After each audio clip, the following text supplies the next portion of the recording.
than wolves. He's worth Worth more than wolves. wolves. Harry Kane. He's worth more than wolves. Wolves nil, Tottenham 1, and Jacob. It's another 3 points in the bag for Tottenham Hotspur. Hello, Bag it up. everyone, and welcome back to another edition of the United Spurs of America podcast. As always, your hosts, Michael Ramirez and Jacob Walraven. Hey, Jacob, good 3 points in the bag. First away win in the Premier League for the boys in Lily White. Well, they weren't wearing Lily White today. We were rocking our PL debut. Fresh new away kits, the Galaxy kits. Unrepeatable. First away win, I guess, and also first win back at the Molineux for Nuno Espirito Santo as well. And Hugo Lloris made his 300 Spurs appearance. Big 3-stack, for baby. Spurs in the Big Premier League. 3-stack. Club record, man. Hugo, obviously, fucking legend. We love him. Yeah, man, club record. Club now the official club record holder for most Premier League appearances for Spurs. It's pretty And special. I'm not going to act biased when I say this. He's my man of the match, not just because 300 stack for my boy Hugo. All right. I think without his performance, we definitely either draw or lose that game. Wolves had way too many opportunities.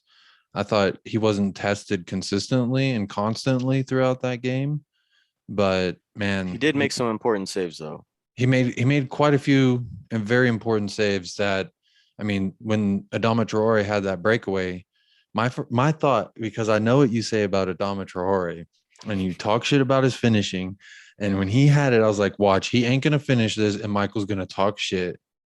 And he didn't. And I'm so glad he didn't. Hugo Lloris saved it with his third leg, if I'm not mistaken. I have to watch a replay. I'm pretty sure it was his third leg.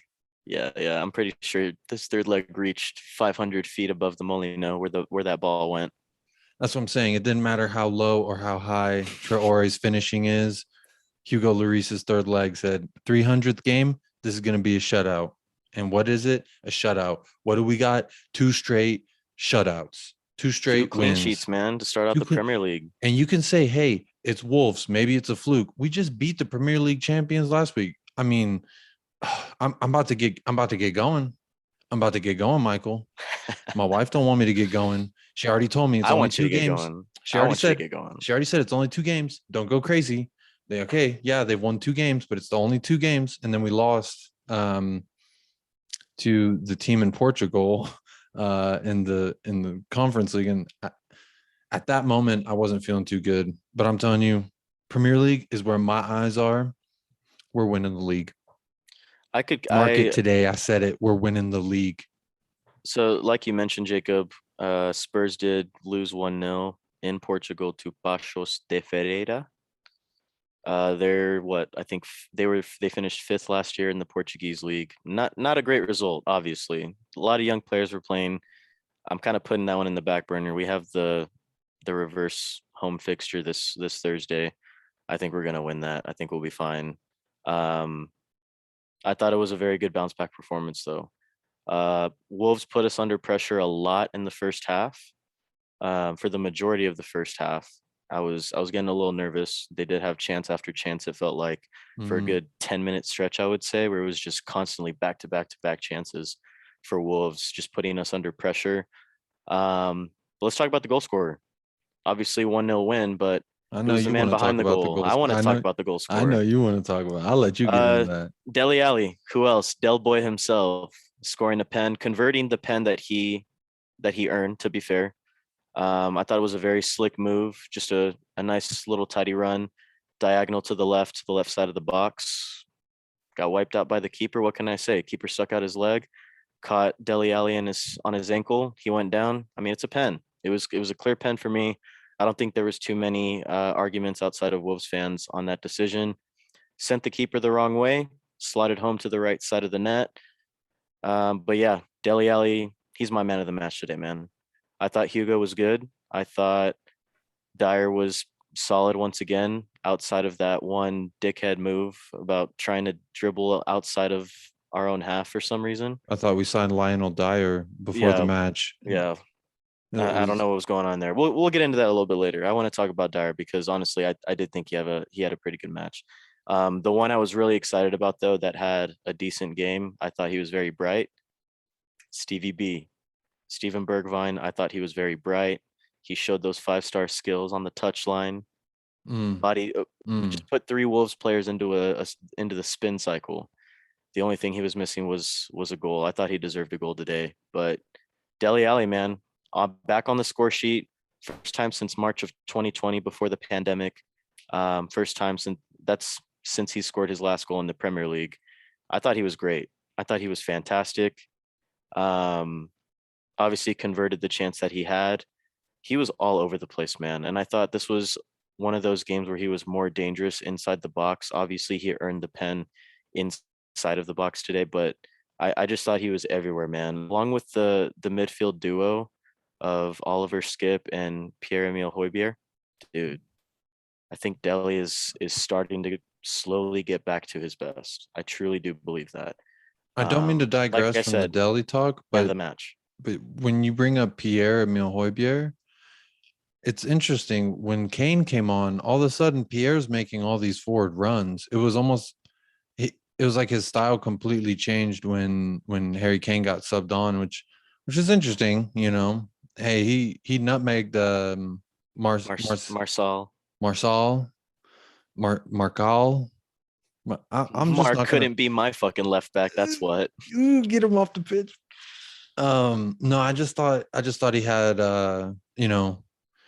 it's a beautiful thing, and I think it's just like it's a beautiful little flower that's growing right before our eyes, and it's almost like I don't want anything to change what's going on with Skippy and Højbjerg. Yeah, It's beautiful.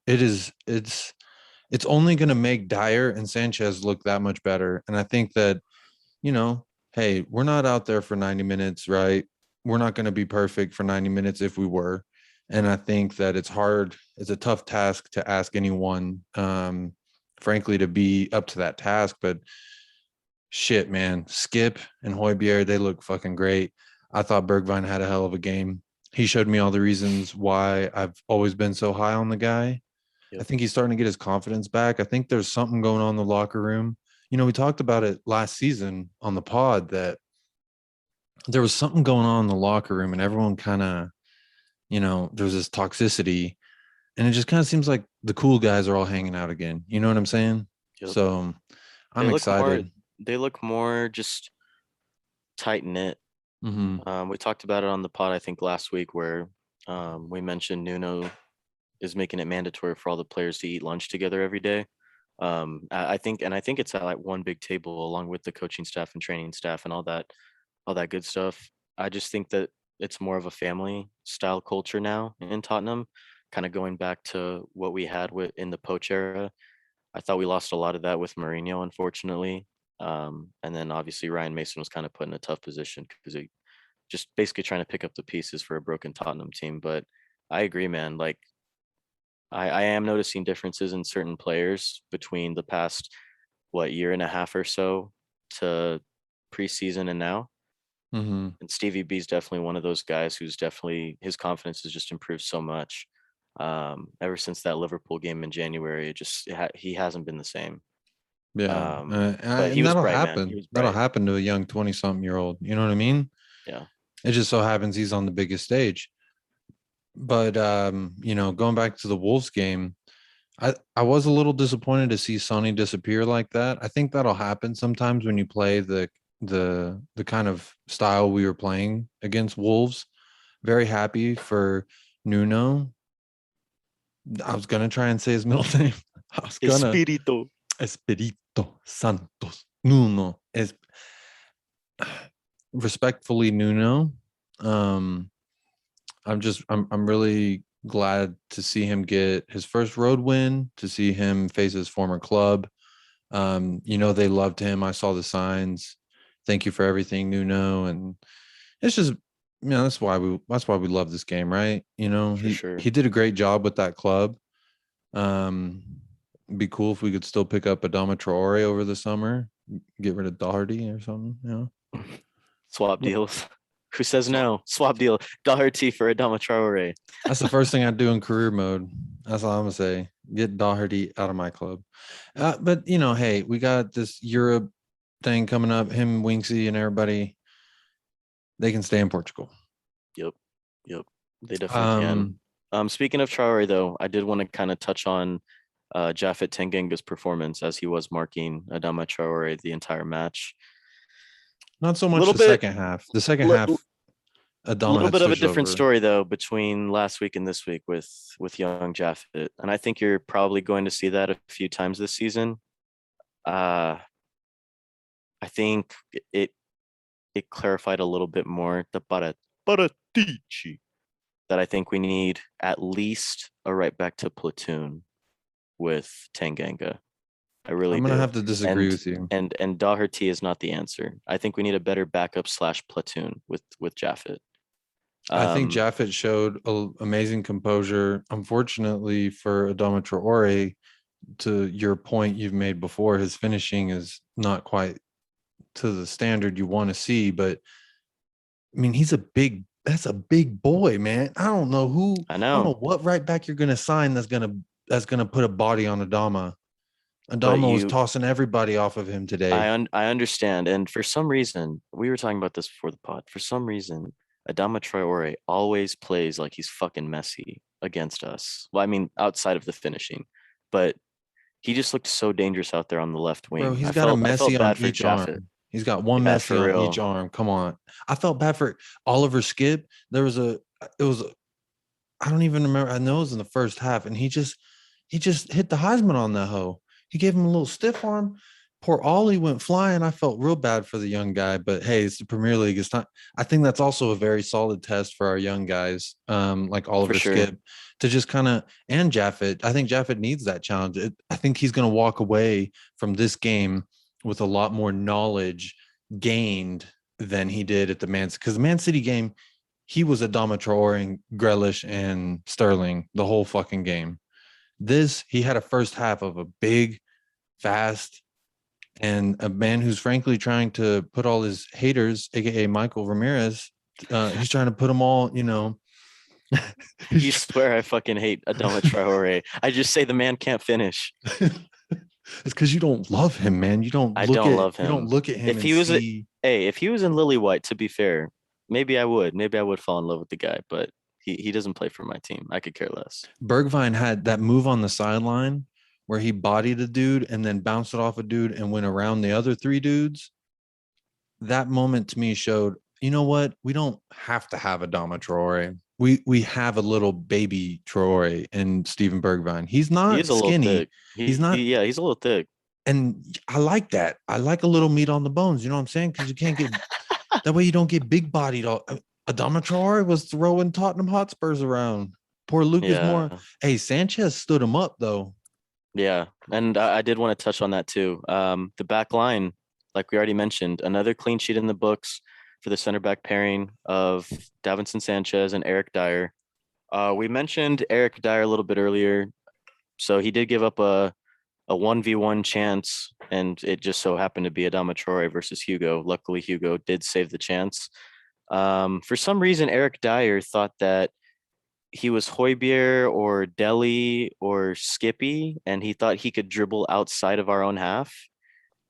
You could imagine what happened next. He got the fucking ball taken off of him. In America, this is what you say: you get a wild hair up your ass. When you get a wild hair up your ass, you do something crazy. And this man, Lionel Dyer, was out there. For one, I was like, okay, what are you doing? Yeah. Surprise Where is me. this gonna go? Yeah. Surprise me. Where's this gonna go? Oh, It went almost exactly. into the back of our net, huh? And at that moment, I was like, you know what? I'm kind of glad that Michael is pretty close to being okay. His finishing isn't great. He did have a couple, what do you call Brian Acosta's, some field goal opportunities in American football. But in that moment, I was very much glad that his finishing isn't where it should be. Yeah, for sure. Okay, so I did have a question for you, a little mini quiz from the game. So I think we should do this after every single game, as long as we can actually get the stat. We have to get the stat. And of course, thank you to our sources, whoever the fuck, At for whoever the fuck. providing, yeah, at whoever the fuck for giving us these stats today. Clutch. All right.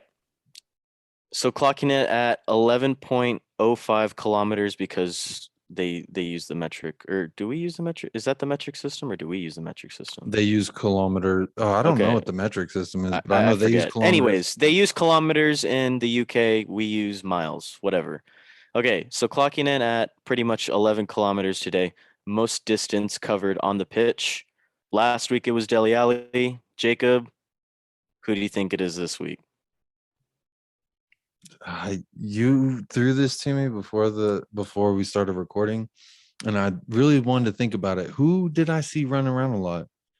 And I I'd be surprised if it. I would be surprised, but I also wouldn't because of the new role he's kind of playing with Dele Alli.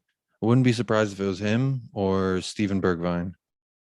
Okay, you were right. It is Dele Alli once again. Oh man, Dude, I think he's back. He could be back. I'm not saying he is. I'm saying I think and maybe.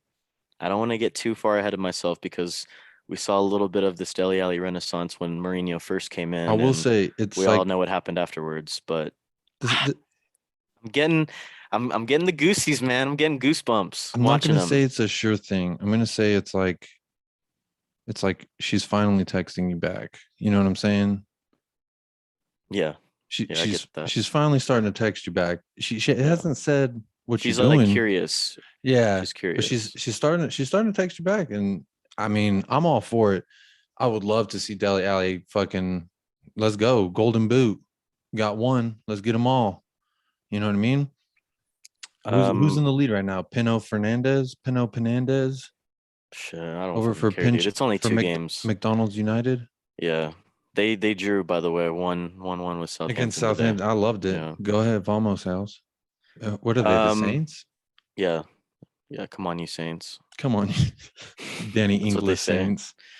Yeah. Which did you see Or his they do bicycle? the they do, yeah, I saw Danning's bicycle for Villa yesterday.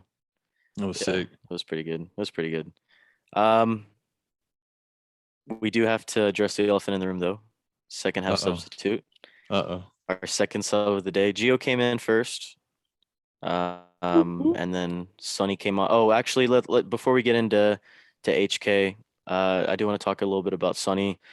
It was definitely a disappointing performance, man. He really only had one chance, the breakaway chance, where I think he received a long ball from Dyer, if I remember correctly. He Had a also one had a v one with the chance with keeper and Bergvine. ended up. Bergvine played him in once. Yes, that's right too. So he had two chances. He did have opportunities to score. Obviously, didn't convert them.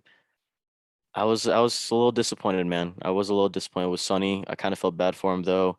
I think he has a minor injury now. I think he picked up a knock in warm-ups. Hmm. I think he was fit enough. He felt fine enough to play, but he didn't look like himself today. I mean, I if was a you little got that in the disappointed with back, that. if you have that in the back of your head, like, oh, this or that is a little something, something, you're different, bro. If you're already thinking different, you're not going into the game trying to be fucking sunny sunshine.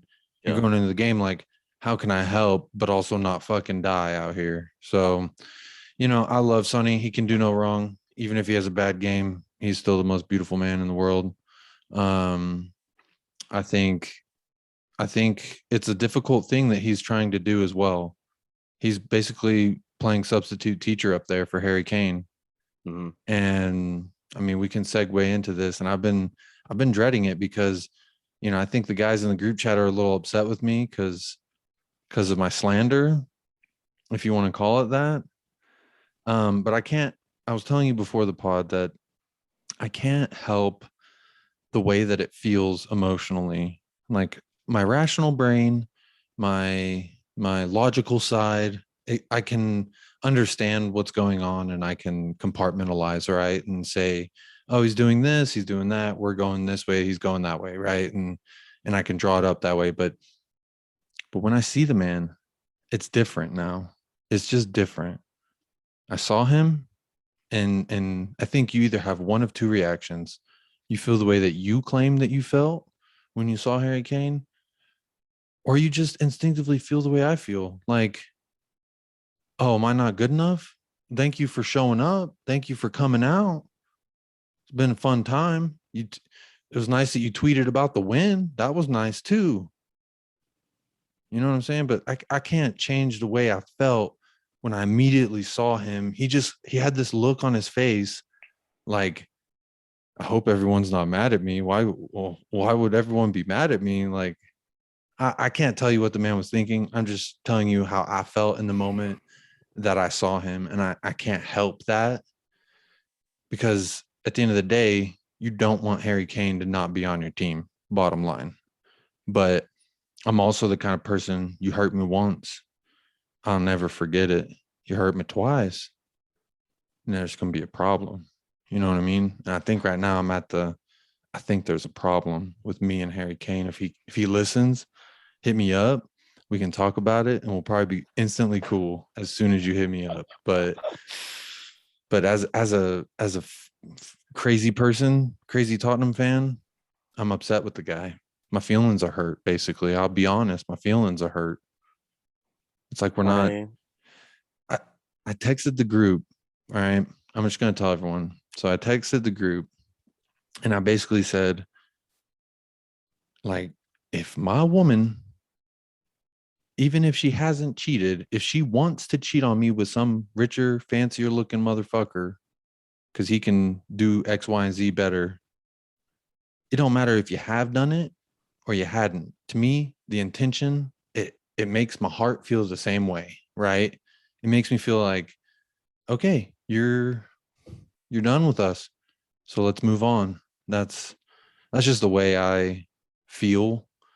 And I'm curious how you feel, because I know you have a lot more patience and love for the man than I do.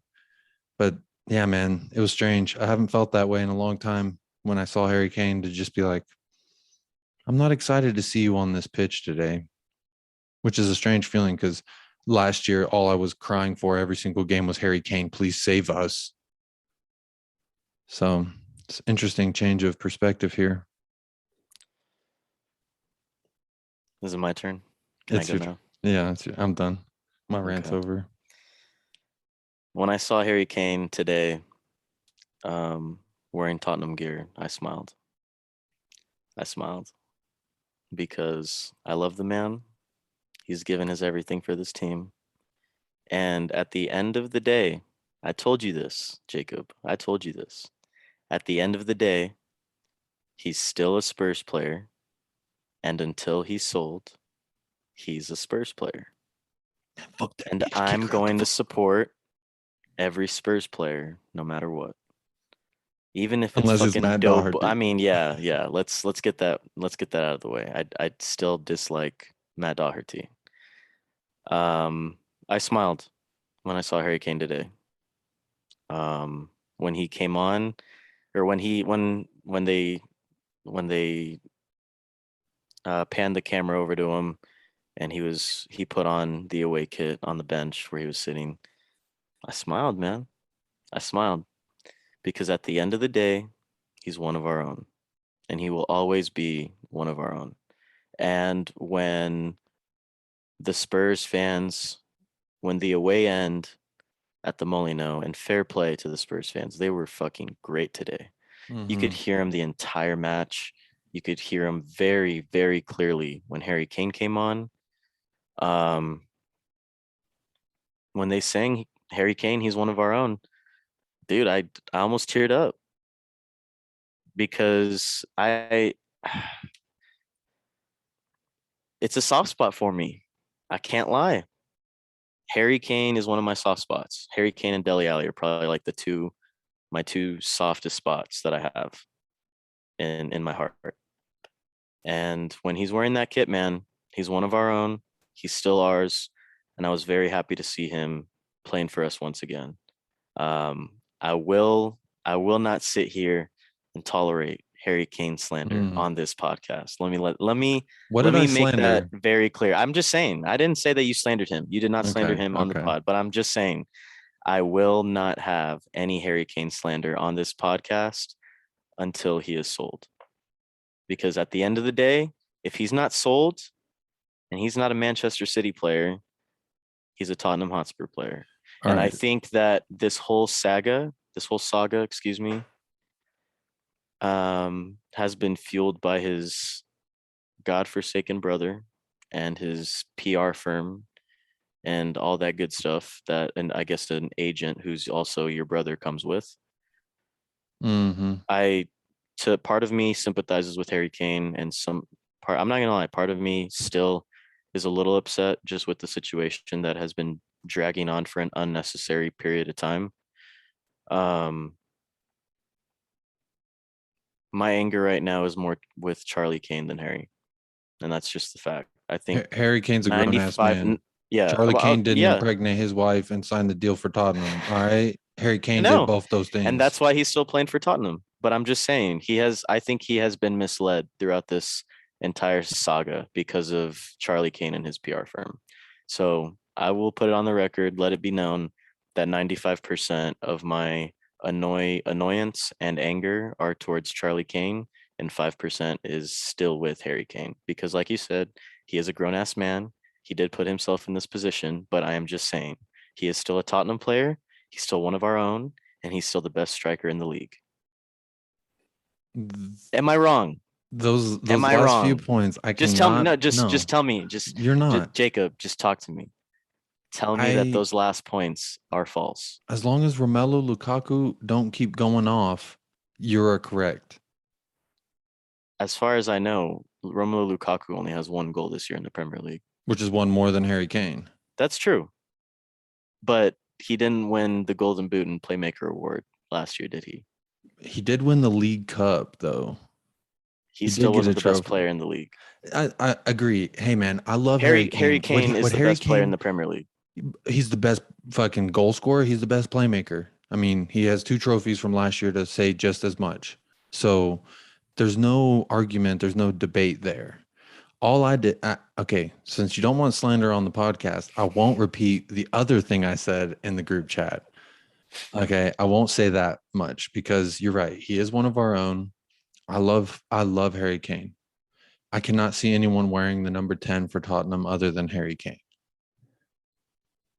But all I did was tell you how I felt. I I just told know. you my And I'm not emotions. disrespecting your feelings. I'm not disrespecting your emotions. I'm just saying Harry Kane is still a Tottenham player, and we need to back him. And I Real think question. we've done a good job of that so far. Do you think he's I still think leaving? no. You think he stays this year? Yeah, I think he stays one more year. I'm starting to think that as I well. think I so mean, here's he's the tweeting thing, about the man. team, so Here's the thing, man. If Manchester City wanted him so bad, why didn't they use some of that 100 mil that they put towards Jack Grealish towards signing the best player in the Premier League? You know what I mean? mhm. It's their own fault why it's dragged on this long. If they wanted him so bad, they would have came up with the 150 million that we would even entertain, and it would have gone higher than that. Let's be honest. But if they were that serious, they would have came with the money at the beginning of the window, would they not? Even I before the window opened, you can still agree deals before the window. You just can't make them official until the window opens. They have had plenty of time before the Euros, when the few weeks between the end of the Premier League season and the start of the European Championships. They had that time to talk with Tottenham about a potential Harry Kane deal. so And there now that were they're leaving it this late, if we so just think about this, we sell Harry Kane. Who are we going to sign at this point in the window? The seasons have already started, and teams, for the most part, don't want any more changes to their squad, any more major changes to their squad, unless you get an insane amount of money. But I don't in our disagree. situation, who are we going to sign if we sell Harry Kane at this point? You know what I mean? I just think it would put Paratici and Levy in too much of a difficult position to sign replacements, because you're not going to be able to replace Harry Kane with one player. So I don't think you're going to leave them enough time with them to sign replacements for Harry Kane, if Mhm. that makes sense. I think they've left it too late. I don't think we're going to negotiate at this point. It's too late. I will say, okay, so there was whispers before, I think during the Euros, before this, or like right when the season ended, that they wanted to swap players and pay a bunch of money for Harry Kane. And then it was like Sterling said fuck no, Laporte said fuck no, Rodri said fuck no. And so I think that that was part of it, as well as they were working on a Jack Grealish deal, and who knows what other deals they were working. But I think that those definitely do factor into it. My biggest point with all of this is that we're 2 games into the Premier League season. And if your squad's not set, when the fuck is it going to be set? You know what I'm saying? Yeah. Like, I understand that, you know, successful teams still move players during the season. But for me personally, I feel like I would appreciate knowing who's on my team and who's not going into a season, not figuring it out as the season goes along. Yeah, I completely agree. That I think the reasons that we stated just now are perfect reasons why I don't think we're going to sell him. Mm-hmm. At the end of the day, I think he's still our player, and I don't think he leaves during the winter transfer window, especially if we're doing well. My last thing on Harry Kane before we move on, and it's not slander, I swear. When Dele Alli took that PK, it reminded me why I'm so thankful for Harry Kane. Because when he steps up for that PK, there's no doubt in my mind the keeper can go the correct way. He can make the guess. He ain't saving that ball. You know what I'm saying? Hmm. It's just not going to happen. I thought Sonny was our, plan B. I was kind of surprised that Sonny didn't step up and take that PK. Yeah, me too. I think the only reason why he didn't take the PK was because Dele Alli drew it, and I think he wanted to finish it. Which, I mean, respect, man. Like, you drew a PK, kind of deserve the Respect, chance. man. Unless you're Respect. fucking like Eric Dyer or something. Well, Respect, actually, man. it's not a very good uh example You mean because he's Eric Dyer, actually. our best free kick taker? Oh no, I was talking more about Eric Dyer, like our fourth best PK taker. But Oh, okay. like, say Davinson Sanchez draws a PK, he's not going to fucking take it. You know what I mean? Right. But if Dele Alli draws a PK, he's taken PKs for us in the past before. I was fine with it. I didn't have any quarrels with it. But kind How'd of you like feel you, I leading was a up to it? little. I felt fine. You felt confident he was. Yeah, I don't think Dele Alli's ever missed a pen for us. He's scored a few. He's bagged a few in cup competitions, and then when Harry Kane's been injured sometimes. Um, Yeah, he did I the. don't think he's ever missed a pen though for us. To be honest, no, I wasn't really nervous. I don't know why. Maybe it's just because I love Dele Alli. I get nervous when anyone other than Harry Kane steps up to the spot. I'll I put it to you that understand it. way. Yeah, I understand that. Because he's spoiled the shit out of me. Yeah. Basically, seeing, I mean, he makes the whole fucking cage move when he scores. You know what I'm saying? Like, anyway, that's the last thing I want to say about Harry Kane. So again, if you're still listening, if you were tuning in earlier and you turned it off, then you turned it back on because you want to see if we said something nice. You, PKs. No one takes a PK like HK. Not even Bruno Penandes. That's all I'm gonna say. I just made a face at Lastly, you. before we wrap it up, we are in talks to sign youngster Pape Sarr from Metz in France. Young lad. It looks like the deal that's expected to be made is we pay north of 10 million euros for the lad, and we send him back to loan to Metz for the season. So he wouldn't actually pay for us this year. He wouldn't play for us until after the summer of 2022. Mm-hmm. I think it's a solid deal for the future. To be honest, I've never really watched them before, but from all the reports that I'm hearing from whoever the fuck, I think there's they're two of them at whoever the fuck and at whoever the fuck underscore two. yeah, they've been saying good things about Pape Sarr. I like it. Apparently, he's one of the best youngsters in France. We know how well some of the young players in France go on to develop into special players. So hopefully, we get another one for the future, man. I don't know if you had any other thoughts about it, but just wanted to mention it before we wrapped it up and mentioned that we have Watford next Sunday in the Premier League. Now, there's 3 things there. So when I first, was reading, oh, we're signing Sar, I was thinking it was the Sar for Watford, which Oh yeah, I was super excited for because that man scored the goal that got them promoted. So that shows me clutch mentality and I'm all for it, but it's not that guy. So I had to temper my expectations. I have not seen this young man play. From what Yeah. I heard from our couple of sources, that that he is very good and he's pretty solid. He's got a lot of upside, kind of like a Brian Heel almost. Hmm. But when you talk about the French connection thing, I can't talk about France without thinking of Tanguy and Dom Thickcock. And it's unfortunate what's going on. I heard he wants to leave the club. I heard a whole bunch of things. I know we're wrapping this pod up, but just, man, I love that guy. Yeah, I I love him love too. If the he ends up leaving ceiling. this window, I'm gonna be pretty sad about it. I'm gonna be pretty upset about it. Wasted potential, but there's two sides of me for the Ndombele argument that kind of clash with each other. Ironically, there's part of me that wants him to succeed so bad here because I know how good of a player he is. But then the other part of me is looking at all three managers uh, that have managed him at Tottenham. They've all had issues with him, Mhm. whether it be his attitude, his work ethic, um, Fitness. yeah, fitness. They've all had issues with the player. I don't know, man. That's just disappointing. I I'm just mean, disappointed, to be when you honest. troubleshoot a lot of things and you change three things out, but there's still one consistent problem, I mean, What are you gonna do? it's tough to say because we're not in there hearing the conversations. But I mean, I don't know what else more you can say other than three managers, two of them world class. You know what I'm saying? Like, have all had a chance to get something from him. And ironically, Jose Mourinho was the one to get the best out of Tongi. Yep. But I mean, and he kind of let others die by the wayside. But it's just it's interesting. I hope the man's okay. You Yeah. know, Me too. from a personal level, it just seems like he hasn't adapted to the UK, to English football. He doesn't seem real confident in his English. He only seems, you know, he's smiling in all the pictures we see, but I want to know what we don't see. You know what I Yeah. mean?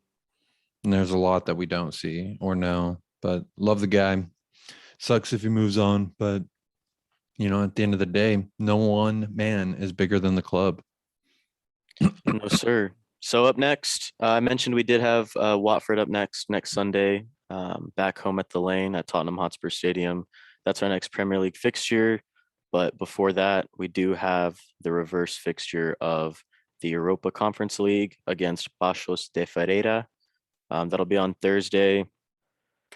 Jacob, plain and simple, man, we better fucking win this game because it would be fucking embarrassing if we didn't.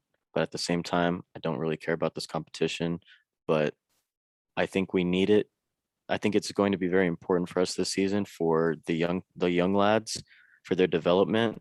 So I would like to stay in the competition just for that aspect. I don't know how you feel about the conference league, but I could care less, but I still hope we win, obviously. I feel the same way about this that I feel about the Carabao or the FA Cup. To me, it is another chance to win a trophy. And God damn it, you better get out there and do whatever you can to win the son of a bitch. And how cool would it be to say that we won the first ever Conference League trophy? I mean, who cares? I know that it would be illegitimate to, some parts of London that never want to give us our dues, but to me, you got to go out there and you got to play for the crest. You got to go out there and you got to give it all. And Yeah. given the competition, I think the next best team I've seen in this competition is Roma. Like, and how cool would it be to be in a final versus your old manager? You know what I'm saying? Like, there's a lot of cool storylines that could play out from this. And I, for one, anytime we play, I want to fucking win. I don't want to see a lose. I don't want to see us lose. And I expect more. Um, I don't think we showed enough on Thursday, but I am also the kind to say, hey, let's this is a two-leg competition. If it was one leg, you lose and you go home, I'd be very disappointed. So I hope that kind of gives you a feel for how I feel about the conference league. Yeah. Because quite Well, plain hey, and simple, Arsenal ain't in the fucking competition. So What's up? Big facts. But hey, as always, up the lads. Up the Come on, you lads. Spurs. Come on, Come you on, you Spurs. Spurs. So yes, we'll see you after the Conference League match. Regardless if we win or lose, it's going to be an important match regardless. And then we will also see you after the Watford match as well. Y'all take care. You stay safe. Please follow us on Spotify, Twitter, and YouTube. And if you're interested, subscribe to that Patreon, baby. We're starting to get the ball rolling on some things. Jacob mentioned it on the last pod. We do have some exciting stuff coming up for Oh the for yeah. both the podcast and just the overall brand. We're excited to share those details with you a little later on this week as well. But yeah, exciting times, honestly, coming for United Spurs of America podcast. We're really excited about it. Thanks for engaging on social media with us as well. Always appreciate the love and support. Yeah, got us like 10 more followers on Twitter. What's up? Yeah, Shout there out. you go. Slowly but surely. But yeah, thank you guys so much for the support. We really do appreciate it. We have so much fun doing this for you guys, and we love hashing it out over some Tottenham Hotspur. So we'll see you after the Conference League on Thursday. Come on, you Spurs, up the lads. And as always, Jacob, Come on, you Spurs. come on.